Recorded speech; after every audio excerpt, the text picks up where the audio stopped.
Today, we are diving into one of the most direct and, let's be honest, one of the most challenging letters in the entire New Testament, the book of James. It's short, it's punchy, and it asks a question that just cuts right to the heart of everything. What does real faith actually look like? So let's just start with this question, because this is the heartbeat of the entire letter. James isn't really interested in what you think, as much as he's interested in whether or not your belief system has a pulse. Does it breathe? Does it act? This one question really sets the stage for everything he's about to say.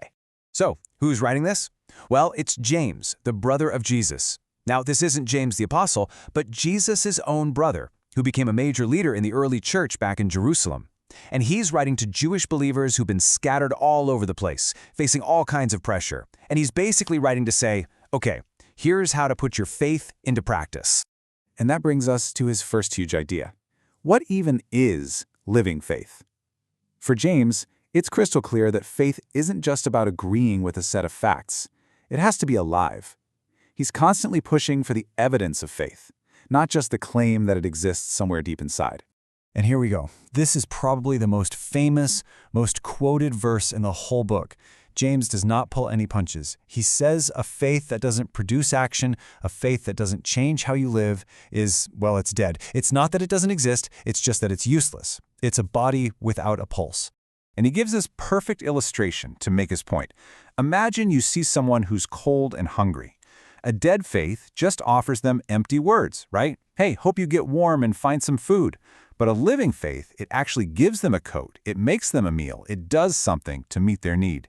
The difference isn't what you believe, it's what your belief leads you to do. Now, here's where James really challenges our modern thinking. When it comes to hardship, he says something kind of crazy. Consider it joy. Why?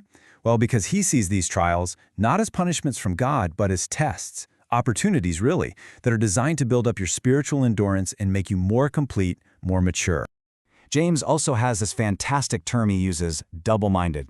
He says a double-minded person is like a wave in the ocean, just thrown around by the wind, totally unstable. It's this picture of someone trying to live for God on Sunday, but then living for the world's approval the rest of the week. That divided loyalty, he says, makes you spiritually inconsistent. You know how people sometimes blame God for their temptations? Well, James shuts that down completely. He gives us this powerful breakdown of how temptation actually works. He says it starts inside us, with our own desires. And if we entertain that desire, it conceives and gives birth to sin. And if that sin is allowed to grow up, its final destination is spiritual death. It's a clear, tragic progression. All right, let's switch gears to the second major theme, and man, you can tell this one is personal for James. He is fired up about this. He's talking about the tongue and the incredible and often destructive power that is packed into our words. He gives us a few analogies. First, the rudder on a ship. Think about it. It's this tiny little part on a massive vessel, but it steers the entire thing, even in a storm. He's saying our tongue is just like that, a small part of us that directs the whole course of our lives. His second picture is even more intense. A spark. A single, careless comment, a piece of gossip, a harsh word, is like a tiny spark that can set an entire forest on fire, causing unbelievable destruction that you just can't take back. And finally, he compares the tongue to a wild animal. He says we've learned to tame all sorts of creatures, but no human being can fully tame their own tongue. He calls it a restless, poisonous thing. It's a pretty humbling thought, isn't it?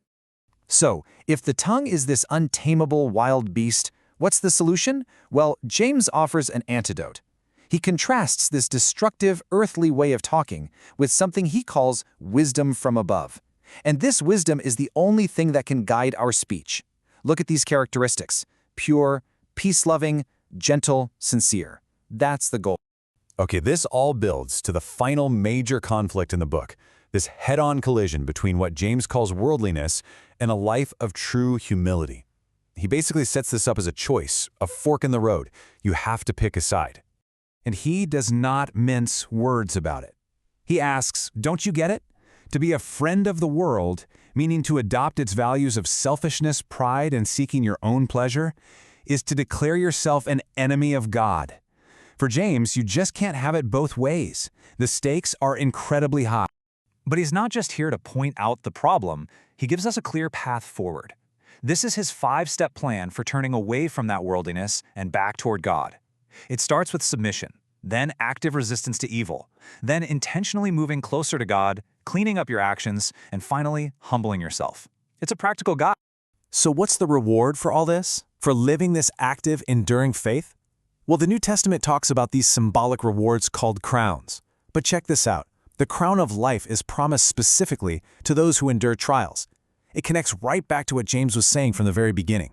And to explain this kind of patience, he gives us this simple, beautiful analogy.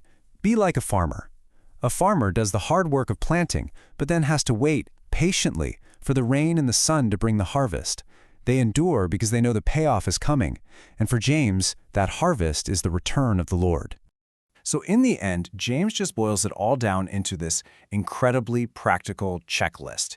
It's like he's saying, you want to know what pure, genuine religion looks like in God's eyes? Forget all the fancy stuff. Here are his 3 tests. Control your words, actively care for the most vulnerable people, and keep yourself from being corrupted by the world's values. And so the book of James really just leaves us with this one final, penetrating question that we have to ask ourselves. Is my faith just a noun, something I have, a belief I possess?